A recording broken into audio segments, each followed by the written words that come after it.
ఈ మధ్య సారీ అండి, అందరికీ నమస్కారం.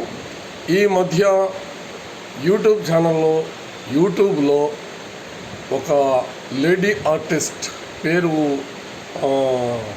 కవిత మేడం వచ్చారు. షార్ట్ సీన్స్ తీస్తున్నారు, చాలా బాగుంటాయి.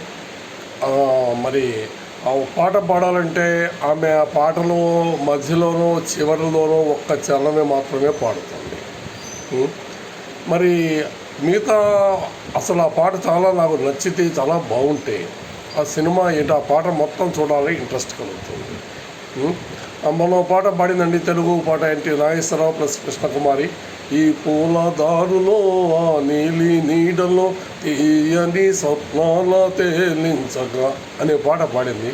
చాలా ఇష్టమైన పాట, చాలా బాగుంది. కానీ ఏ సినిమాలో ఎట్లా తెలుస్తుంది? చాలా కామెంట్ చేశాను, చెప్పండి అమ్మా ఎవరన్నా బాబు ఆ సినిమా పేరు. గూగుల్లో అడిగాను, యూట్యూబ్లో అడిగాను, ఇక్కడ కనిపించిన ప్రతి ఒక్కరిని అడుగు. పాత సినిమా ఎవరో తెలుసు, పెద్ద ముస్లింలు ఉంటారు కదా, వాళ్ళని అడిగితే తెలియలేదు. అందరిలో అడిగాను, చాలామంది ట్రై చేశారు, యూట్యూబ్లో చెప్పి గూగుల్లో చెప్పి రాలేదు. ఇక సరే నేను ఇక ఎంతో కష్టపడి చివరికి మొత్తాన్ని సాధించానండి. ఆ సినిమా వాగ్దానం అనే సినిమా. దాంట్లో కృష్ణకుమారి పాడుతున్నమాట. నా కంటి పాపలో నిలిచిపోరా అనే పాటలో ఈ చరణం చివరి చరణం. ఏమంటారు, ఎంత టెన్షన్ పడిపోయిందండి నాకు, అది ఎందుకు తెలియదు నాకు. నేను ఎన్ని మంచి సినిమాలు చూసేవాడిని, పాత పాటలు చాలా ఇష్టం, తెలియలేదే, చాలా టెన్షన్ పడిపోయి దాని ఎంతో ప్రాబ్లం అయిపోయింది నాకు.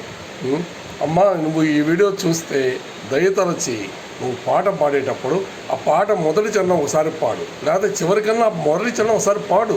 నాకు తెలియదు కదా నువ్వు పాట ఏంటో, నువ్వు ఒక్క లాస్ట్ చరణం అందులో వదిలేస్తావు అనుకో, నాలాంటి వాళ్ళు చాలా ప్రాబ్లం అవుతుంది. సరేనా అమ్మ, ఏమనుకోవద్దు.